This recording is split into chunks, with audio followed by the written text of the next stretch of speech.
آقا کے وفادار ہے علماء دیوبند, اسلام کے غمخوار ہے علماء دیوبند, آقا کے وفادار. السلام علیکم ورحمۃ اللہ وبرکاتہ. معزز ناظرین, رمضان شریف کی جو سیریز چل رہی تھی اس سیریز میں ایک اور ویڈیو لے کر کے میں آپ کی خدمت میں حاضر ہوں. یہ ویڈیو ہے فدیہ سے متعلق کہ فدیہ کیا ہوتا ہے, فدیہ کن حضرات کو دینا درست ہے, فدیہ کون دے سکتا ہے اور اس کے کیا مسائل ہو سکتے ہیں. انشاءاللہ تفصیل سے میں آپ کی خدمت میں ان باتوں کو رکھوں گا.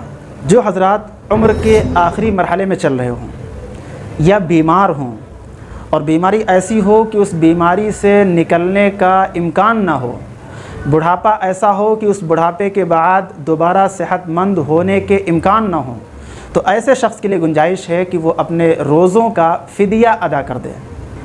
لیکن اگر کوئی شخص طاقتور ہے یا اسی طرح سے بڑھاپے کی عمر میں تو ہے لیکن اتنی طاقت اس کے ہے کہ وہ روزہ رکھ سکتا ہے یا آگے چل کر کے اس کے اندر طاقت ہونے کے امکانات ہیں, تو وہ شخص فدیہ ادا نہیں کرے گا.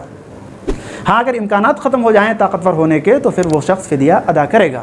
یہاں تک کہ اگر کوئی شخص بڑھاپے کی عمر میں ہے اور گرمی کے روزے پڑے ان دنوں میں, اور اس شخص کو گرمی کے روزے رکھنے میں پرابلم ہو رہی ہے, لیکن اگر وہی روزے وہ سردیوں میں رکھے تو بآسانی رکھ سکتا ہے, تو اس کے لیے اجازت نہیں, اس کے لیے درست نہیں کہ وہ فدیہ دے دے, بلکہ اس کے لیے ایک آپشن موجود ہے, ایک راستہ اس کے لیے موجود ہے کہ جب سردی کے دن آئیں تو سردی کے دنوں میں ان روزوں کی قضا کر لے, فدیہ ادا نہ کرے.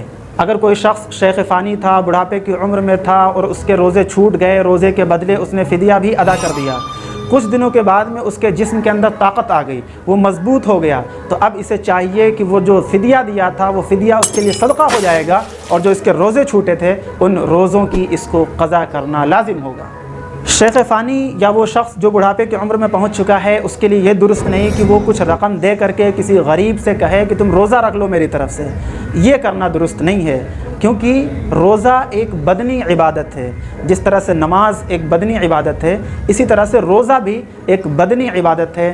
اگر کر سکتے ہیں تو خود کریں, اور اگر طاقت نہیں ہے تو اس کے بدلے فدیہ دیں, لیکن دوسرے کو رقم دے کر کے اور اس کو کرائے پر لے کر کے اس سے روزے رکھوانا یہ درست نہیں ہے. روزے کا فدیہ کتنا ہوتا ہے؟ ایک روزے کا فدیہ ایک صدقہ فطر کے برابر ہوتا ہے. صدقہ فطر کیا ہوتا ہے؟ 2.25 کلو گندم یا اس کی قیمت, یہ ایک روزے کا فدیہ ہوتا ہے. اگر کسی شخص کا روزہ چھوٹ گیا ہے اور وہ بڑھاپے کی عمر کو پہنچ گیا ہے, بڑھاپے کی وجہ سے چھوٹا ہے, یا بیمار تھا اور بیماری ایسی تھی کہ اس کے بعد افاقہ کی امید نہیں ہے, تو وہ شخص اپنے روزے کا فدیہ دے, 2.25 کلو گندم ایک روزے کے عوض میں دے گا. انسان کے ذمے اگر روزے قضا ہیں تو اسے چاہیے کہ اپنے ورثہ کو اس کی وصیت کر دے کہ ہمارے روزوں کا فدیہ ادا کر دینا, اور ورثہ کے لیے لازم ہے کہ وہ اپنے مورث کی وصیت پر عمل کرے. البتہ جو وصیت کی گئی ہے, وصیت کا نفاذ جو مورث ہے اس کی ملکیت اور اس کی جائیداد جو باقی رہ جاتی ہے اس کے 1/3 پر ہی نافذ ہوگی.